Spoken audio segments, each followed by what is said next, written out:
Welcome to ComicsBoi, where I take the latest comics and give them to you in a story. Today we're going to be looking at Invincible Iron Man, but this isn't Tony Stark, it's Riri Williams, which is why it's called I Am Woman.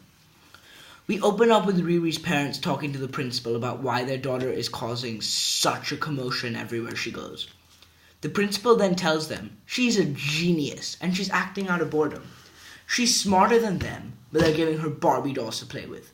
They need to help her keep up with her intellect and make sure she gets what she needs and doesn't get frustrated with the world around her. Remind Riri how to experience life. We then come back to the present with Riri screaming, "I love this world," in her Iron Man armor. If you don't know, Riri Williams is a 15-year-old black girl who built an Iron Man suit in MIT. She got the attention of Tony Stark, and after the events of Civil War II, is the new Iron Man. We then see her right above a place in Wyoming where a giant monster leaps out of the building to attack Riri.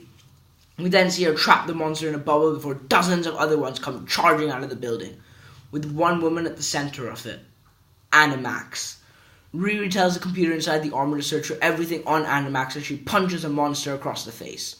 The search takes time and Riri decides that she really needs to get an AI. Animax screams, telling Riri Williams to die. We then see a flashback from 5 years ago where Riri Williams is building something with her tools in her shed.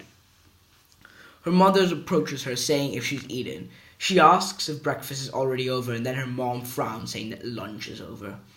After much debate, they decide she could work for 5 minutes before eating and going to the park. After all, she only is 10 years old. We then see a girl on a bike stroll by and ask Riri what she's doing. And Riri says she doesn't really know right now. Natalie, who's the girl, keeps asking Riri questions. What does it do? Is it a robot? Riri says kind of, and then asks Natalie who her favorite superhero is. She says Spider-Man, and Riri says okay. Well, then say Spider-Man got captured by Dr. Doom or something. They could press his button and, feed his cat, tell his boss he's sick, and inform other heroes. Natalie says it's cool and maybe it could work for other things, not just superheroes. All Riri needs right now is a name. My name's Riri. Not you, the thing you made. Yeah, I'm terrible at naming things. I'm Natalie. And the two of them smile at each other. We then cut to the present where Riri is slammed to the ground by one of the monsters. We then find out Animax is a mutant who was stopped by the champions. Wait for that video next week. We then see a giant foot and Riri just says, "Oh no." We then cut to 2 years ago at a picnic where Riri and Natalie are on the phone giggling about something. Obviously now best friends. Riri's dad says it's a nice day, and Riri tells Natalie that Pops will always say that because the doctor told him to. And her dad smiles, saying it's his job. Natalie tells her that it's sweet and she would trade a no dad for a caring stepdad any day. Riri and Natalie continue the discussion until they hear 2 gunshots and Riri's mom screams. Riri's stepdad comes charging in to save the girl from the bullets and gets hit himself. And Natalie gets hit too. We then come back to Riri Williams as she begins to doubt herself, saying that Stark would have finished Animax by now. If you want to know what's up with Stark, wait for the Civil War II videos later this week. She then gets the information she needs and knocks out Animax, making the monsters disappear. The cops then show up and begin to shoot at Riri because they don't know who she is.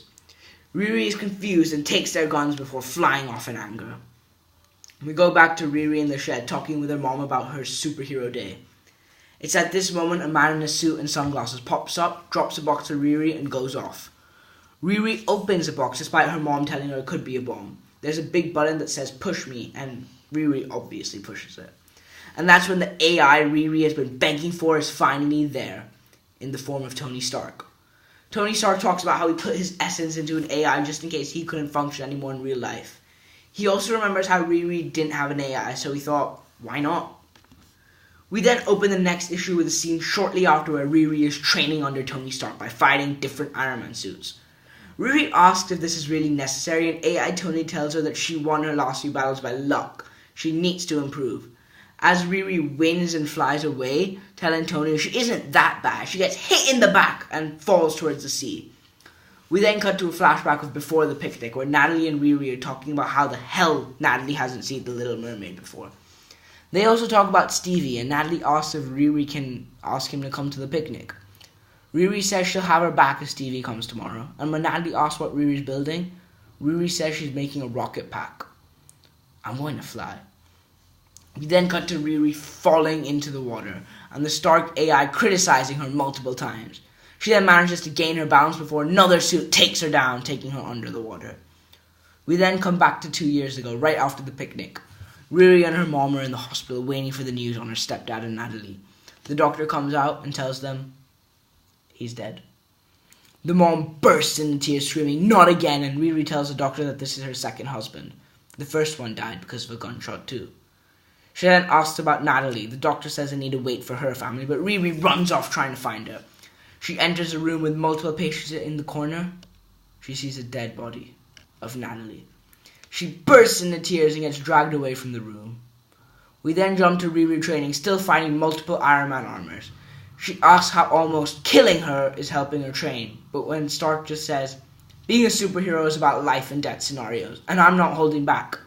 Tony tells her the more she runs away from the fight, like she's been doing this whole time, the harder it gets.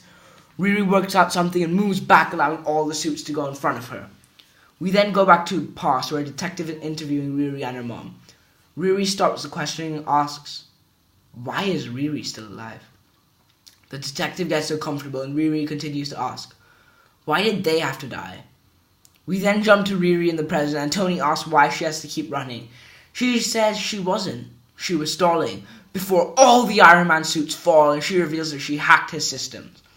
Tony says well done and Riri is accidentally blasted back home. We then see multiple ninjas discussing how they must take down the new Iron Man before the Iron Man stops what they're doing. And that concludes the first Ironheart arc. We then jump into the next story, which just started. It has Pepper Potts and everyone. So make sure you stay tuned for that. And see ya.